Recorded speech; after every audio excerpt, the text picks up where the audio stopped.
Hi everybody, that's Allie. And that is Dash, Welcome to our playdate. where we choose a game, sometimes make up our own rules, and play for a while. Enjoy listening and playing along. Or don't. We can't hear you. It's a podcast. You know what's really good? What's that? This zero sugar Coke, zero sugar cream soda that we got from Wawa. Oh yeah. Listen. I haven't had cream soda in a really long time, and it is delicious. It is delicious. Yeah, the Wawa Choose Your Own Adventure soda machines are next Oh. level. Because it's not just that it's a choose your own adventure. It has a very wide variety. Do you remember the first time you realized and saw that a choose your own adventure soda machine was a thing? Yes. I tell you, I have never felt more power in my life. Yeah. I was like, I can do anything. I can have anything I want. Right. Yeah. This is my whole life has been culminating to this moment, and then there were so many choices I couldn't even pick. Right. Yeah. Yeah. It's like a Cheesecake Factory menu. Oh. There's so many options. Man, a choose your own adventure soda machine is just. And not only that, it's the nugget ice. It's like truly one of the peaks of human existence. I'm not even gonna lie. It's great. It is great. Internet, jury's still out. Choose your own adventure soda machine, about it. I've never met somebody who's like, a choose your own adventure I soda don't machine. want to have every single soda at my disposal right now. Or not even soda. You can have water. You can have bubbly water. Yes. You can have vitamin water. How do you do it? It's magical. It's a magical. And bubbly water in any flavor you choose. Yeah. Just amazing. Yeah. Oh, there's a food truck next to us called Hot Girls and Soul Food. Yes. Wait, Hot is that Girls Soul Food. maybe it's just owned by two hot girls? I like that. Listen, say who you are, say what you're about. We're about hot girls and soul food. I Yeah. respect it. Get it, hot girls. All right. Hey, little ghosties. Hey, little ghosties. We're still on the road trip. Well, we're still on the road trip when we're recording this. Obviously, we're home by the time you listen. Yeah, hopefully. Yeah. Yeah. So, we discovered that while listening to Snow Patrol was great, podcasting passes the time much more quickly. So, we're going to play another game. We've played this before in the pod. I'll have to look up which episode it was, but Right. this is the 1 minute, Clarendon's Mystery Tonic 1 minute mysteries. So this is, you can't see it because the glare, lighting is not ideal. But there's a picture of it somewhere. Yeah, so it's a really easy game to play. There's a case. We read the case, we read the clues, and then we solve the mystery. And this is from Front Porch Classics games. Yeah. And the website is rugame.com. Yeah, Front Porch Classic has a whole collection of these like really simple card games that I guess you can just keep a deck of them on your front porch, and when you're sitting out there, you're like, hey, we're just gonna. Yeah, just keep like a game box out in your front porch and just. Because this is, I mean, you saw it. It's very small. It's very compact. You can toss it in a bag. Which is what you did. This is the reason why we have. Yeah, exactly. We have it because I tossed it in a bag. Right. We were originally planning on just playing 2 games, one up and one back for the podcast. But once we decided that podcasting helps pass the time faster, luckily, Allie had an extra game that she had just tossed in her bag. I always bring backup games. Yeah. Also, because sometimes we actually play them. Right. Yeah. When we're we're at the destination of the road trip. So you want to solve some mysteries? Let's solve some mysteries. Put on our Sherlock Holmes hats. Let's do it. Who's your favorite detective? Do you have a favorite detective? I love Robert Downey Jr.'s version of Sherlock Holmes. Right. Because he is not as pretentiously annoying as like Benedict Cumberbatch's version. Right. Yeah. Sherlock Holmes seems really annoying. Yeah. He seems like if he was my friend, I'd be like, I don't really want to hang out, dude. Yeah. Like I don't want to hang out. Yeah. Like we wouldn't actually be friends. It would just be like Hercule Poirot, I appreciate. Yeah. Yeah. I like him. I'm a Veronica Mars kind of gal. She's my Veronica Mars is a she's good my one. preferred detective. Yeah. You know who's an excellent detective that probably doesn't make a lot of lists of detectives? Jake Peralta from Brooklyn Nine-Nine. Yeah. Okay. Yeah, he's actually good at his job. Like, he's a goofball, and he likes to have fun, but he's actually good at his job. Yeah. But also, I feel like if that's really your job, to see Right. like the worst that human beings do to each other Yeah. every single day, you've got to have some levity. Yeah. Which they do touch upon on one of the episodes. Right, It's like, exactly. Yeah, our job is real dark. This is how we deal with it. Right, exactly. So let's solve some mysteries. Yeah. Do it. The case. Jay asks Brooke for her address to send her a letter. Okay. Brooke checks the mail every day, but the letter never comes. She later finds out that Jay has been involved in a car crash and could not get the letter to her. Jay is not injured, and there is no damage to his car. What has happened to Jay, and whose fault is it? Okay, so our clues. Okay. Brooke receives all her other mail. Okay. So my original thought was maybe Jay's vehicle was the mail truck. So that's why the mail didn't get to her. But if she gets all her other mail, then that's not the case. Okay, go on. Jay's outlook is not a good one. And just as a key, this might be a key clue. Outlook is capitalized. Is it email? His computer's crashed? It says, but also Jay calls someone in the yellow pages to fix his problem. Oh. The messages in email. Oh, and I Jay get it. And it was a server crash. Yeah. Jay's work has not been affected by the crash. Huh. Jay was not in his car when the crash takes place. Okay. And it just says Jay has been involved in a crash. It could be a server crash. And could not get the letter to her. Jay is not injured. There's no damage to his car. So it must have been a server crash. His email crashed. His Outlook crashed. Yes. And that's why she never got the message. Right. Okay, let's see. Jay has Brooke's email address and his computer crashes. It is no one's fault. Yeah, fair. Yeah. It always feels like it's my fault if my computer crashes, but I would argue it's not. Bill Gates' fault. Yeah, I would argue it's Bill Gates' fault that the message never got to Brooke. It's Big Outlook's fault. Yeah, big Outlook. Big Microsoft. Big Microsoft. All right, we got that one. Good. We're 1 for 1. We are so good at our jobs of detecting. A man puts on makeup and a strange outfit as he prepares for work. Okay. I already know. What he does for a living makes some people laugh, but his main audience just wants to kill him. Oh, wait, maybe not. Oh, wow. Though he always wears loud, obnoxious clothes, he really only wants one individual's attention. Is it a birthday clown? What does a man do for a living, and whose attention does he want?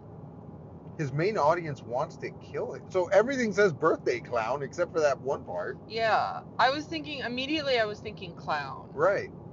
He puts on makeup. He only wants one person's attention. Birthday clown. His main audience just wants to kill him. Huh. He puts on makeup. Okay, wait. Okay, so the clues. Fascinating. He has an elaborate performance, but he's not an actor. Okay. He works in a ring, but it's not one of 3. So not a clown. Definitely not a clown. I think I'm getting it. I think they're leading us to believe it's a clown. No, I think he's a matador. Do matadors wear makeup?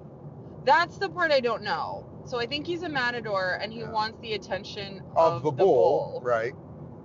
So our other clues, he works with animals, but they're not trained to do tricks. So bull. Okay.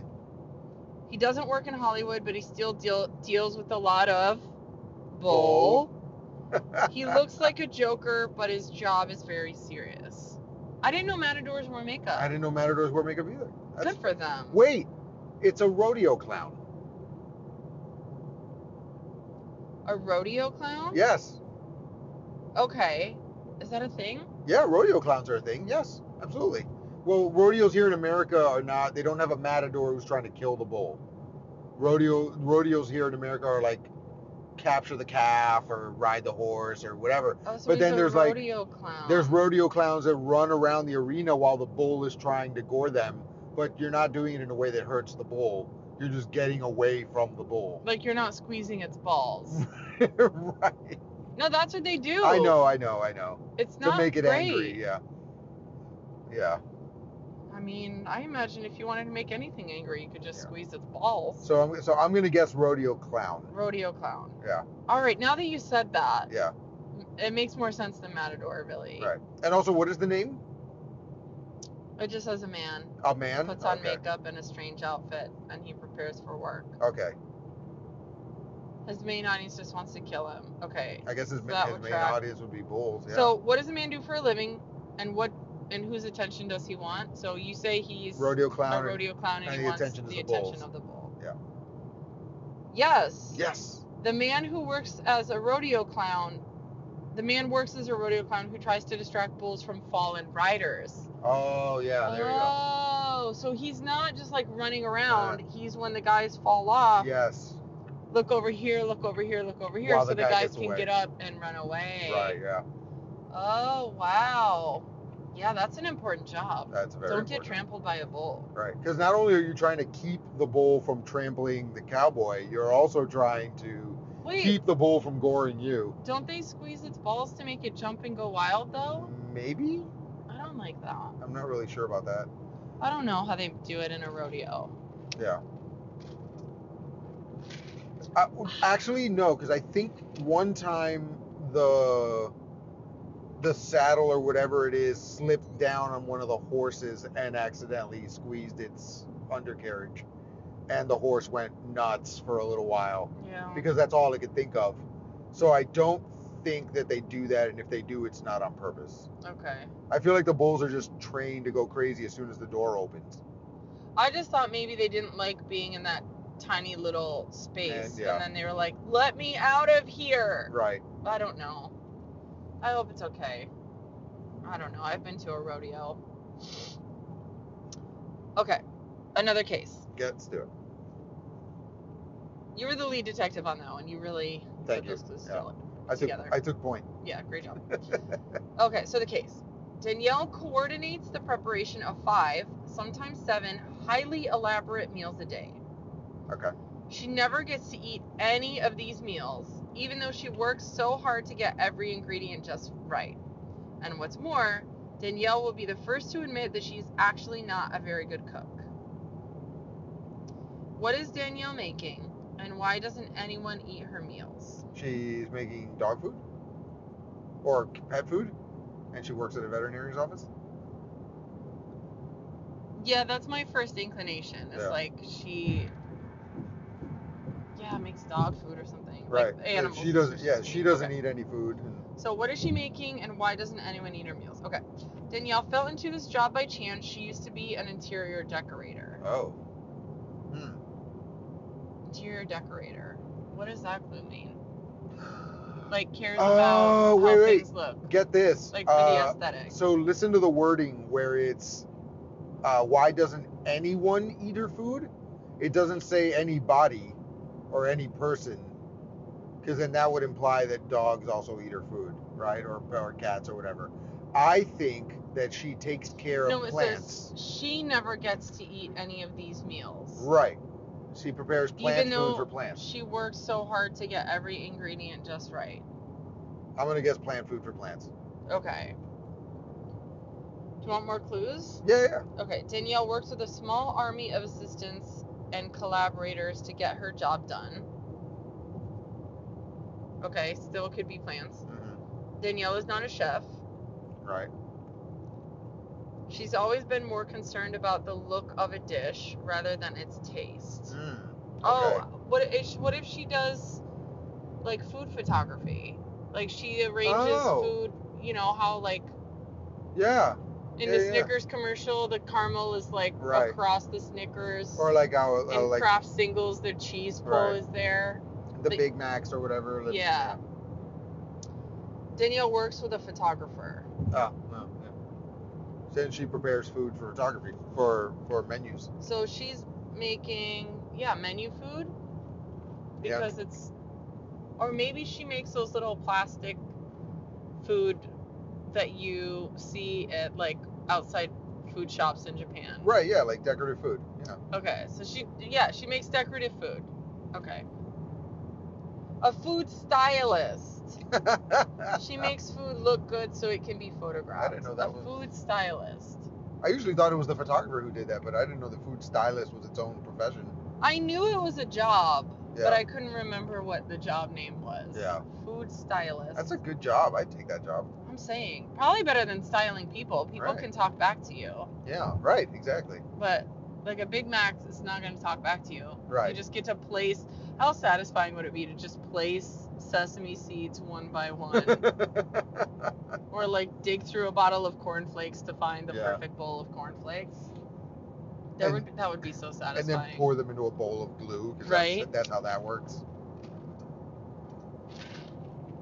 That would be so satisfying. Yeah. Man, I would do that job. That would be fun. All right, another case. An aircraft takes off and moves quickly out of sight. The aircraft doesn't use gas, wind, nuclear, or solar power, but flies farther and faster than any craft before it. What is the aircraft's name, and what is its power source? All right, start with the aircraft takes what? Takes off and moves quickly out of sight. Okay. It doesn't use gas, wind, nuclear, or solar power. Okay. But it flies farther and faster than any craft before.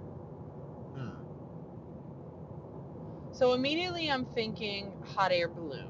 But that uses gas. Uses gas, yeah. So that's not it.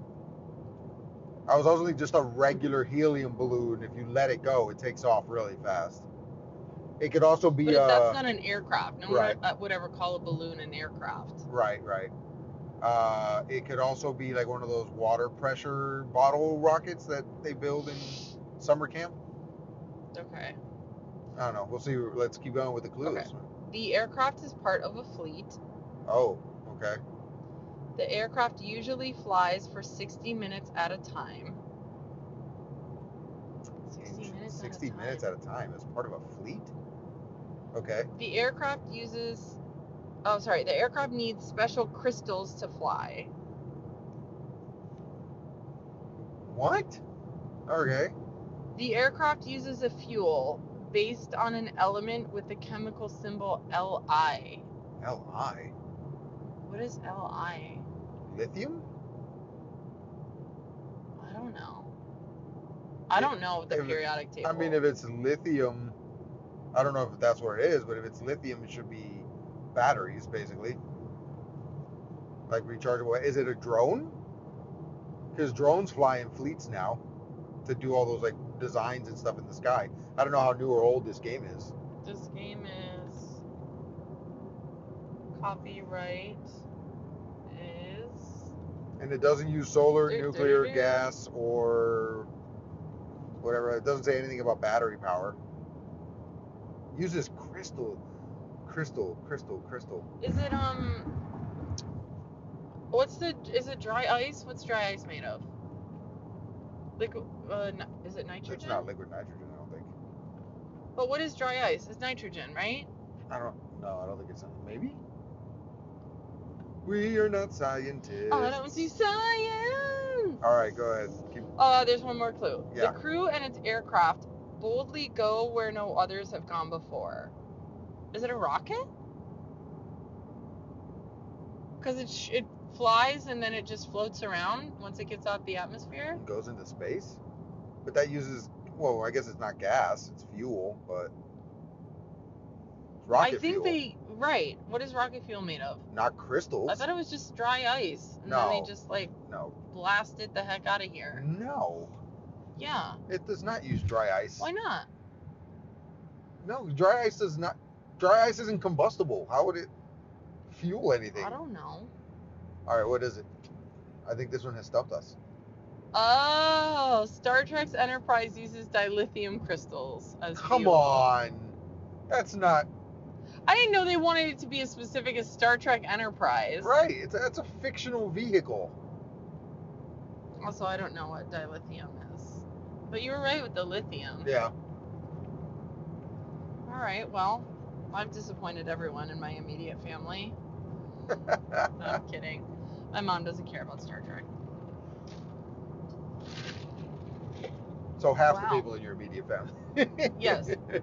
Yeah. No, my sister doesn't either. Yeah. Just my dad. I didn't know fictional vehicles were Yeah, I an didn't option. know fictional vehicles were.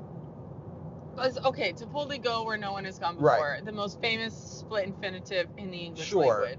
but I thought that at that point, I thought that was thinking rocket, rocket or space, right? I wasn't thinking. not specific Yeah. space vehicle. Right. But I also don't get the flies for 60 minutes at a time. An episode of Star Trek is 60 minutes. Oh. I mean, not really. They're like 40, Sure, like 48. 47, Yeah. 48 with commercials. Okay. I see. Yeah. I see now. All right. The case. All right. During the invention of the printing press, a man published a book that many people already owned. The book became an instant bestseller. To the Bible. I think we did this one last time. Did we? It's the Bible. Yeah, it's the Bible. I don't even need to read the rest of the quiz. It's the Gutenberg Bible. The Gutenberg Bible. Yeah. I think that we did that one. Yes, because I remember us talking about like what was a bestseller back then, like 5. Right. It's still a bestseller. Yes. I think every year Yeah. the Bible is one of the best-selling books. Yeah. Oh, you got to fill all those hotel rooms with it. No, those are donated by Gideons. Are they really? Yeah. And I think it's also one of the most stolen books, Yes. which is interesting. Right? Isn't that fascinating? Do you think the local library has a copy? I'm sure, right? Of what, the Of the Gutenberg Bible? No, just just the Bible. Yeah, definitely. And Several like the versions. Quran and the Yes. Torah and stuff. And several versions of it. Interesting. Because think about how many versions of the Bible there are. Good old King James. Yeah. Yeah.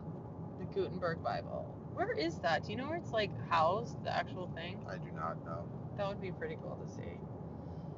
Are there several Gutenberg Bibles though? It's a Gutenberg Bible, not the Gutenberg Bible.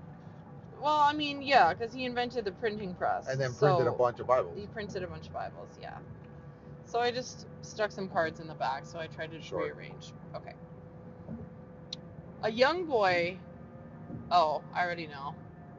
It's Harry Potter. So yes, fictional characters are a thing in this. Yeah, okay. I didn't even need. I just saw a young boy arrives to school on a train, and I was like, it's Harry Potter. Yeah. Okay. Sherry, spelled Sherry. Okay.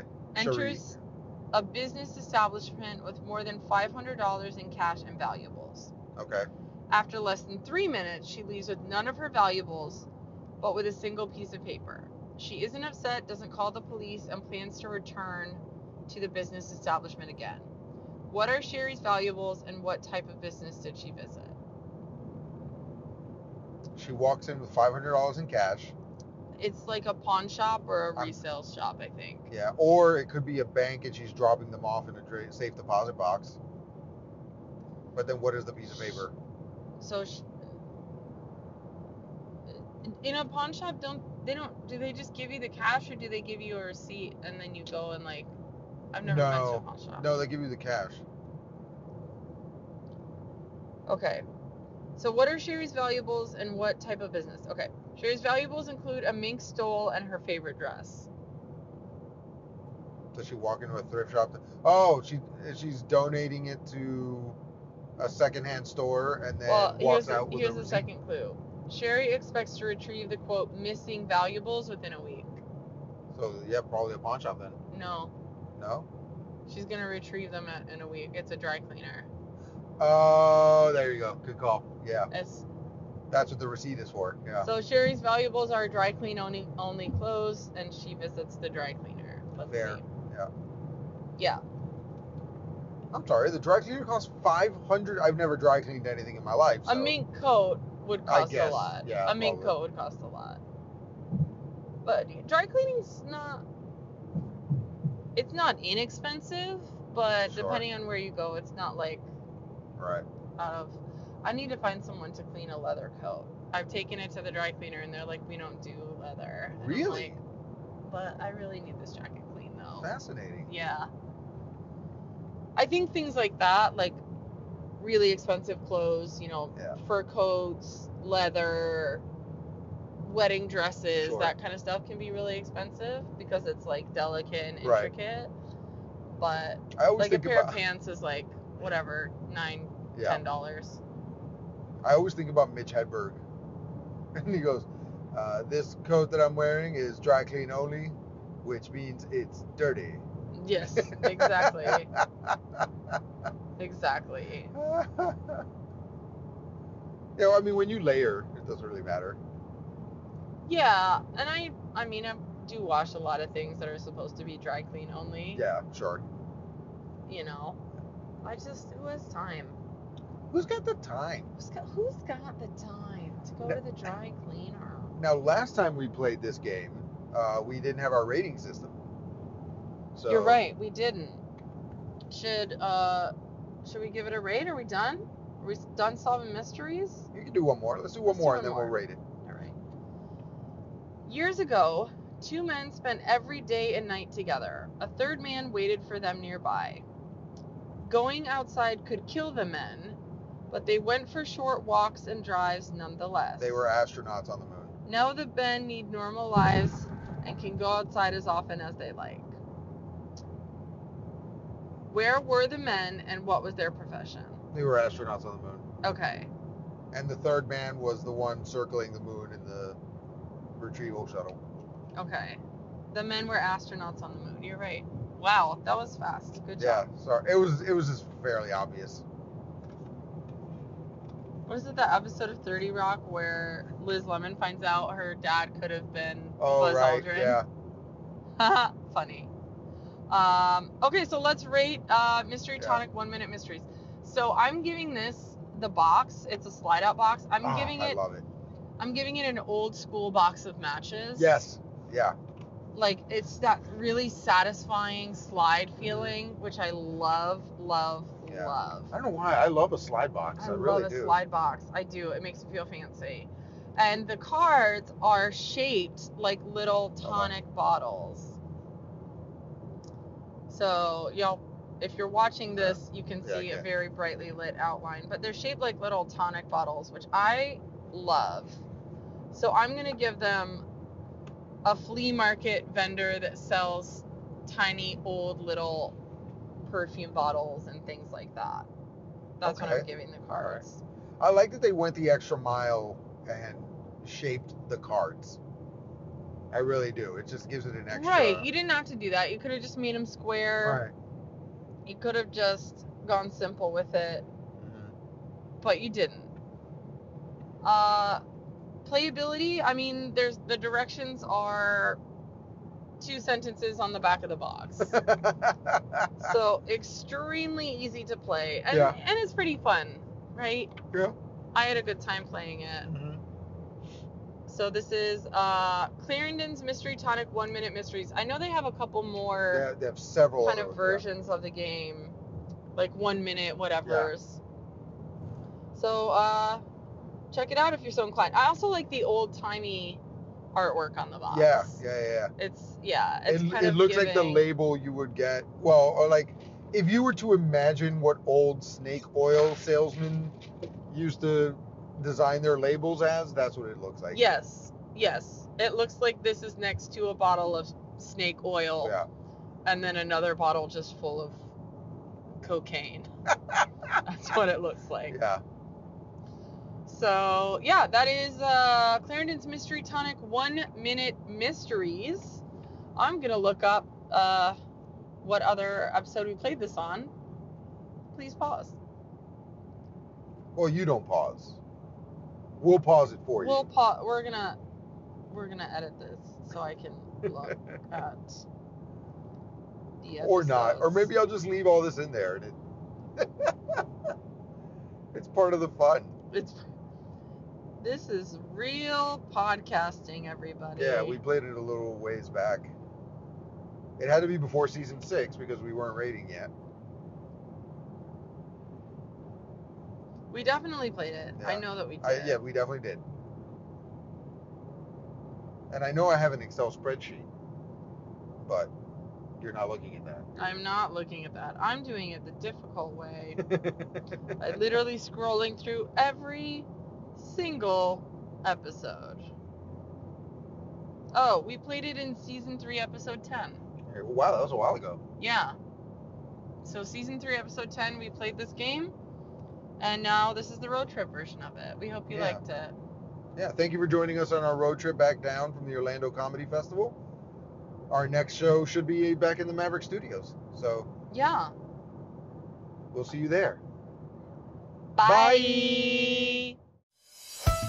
Thanks for listening, everyone. Now we'd love to hear from you. You can visit playdatepod.us to watch our videos, Access our episode library, find out more about our brand of quality, clean comedy, and contact us with any questions or comments. Improvisers love audience suggestions, so make sure you visit playdatepod.us. And the podcast you just heard was a production of Society Circus Players. If you like what you heard today, please rate, review, subscribe, and share it with a friend. And finally, if life's a circus, we're the clowns!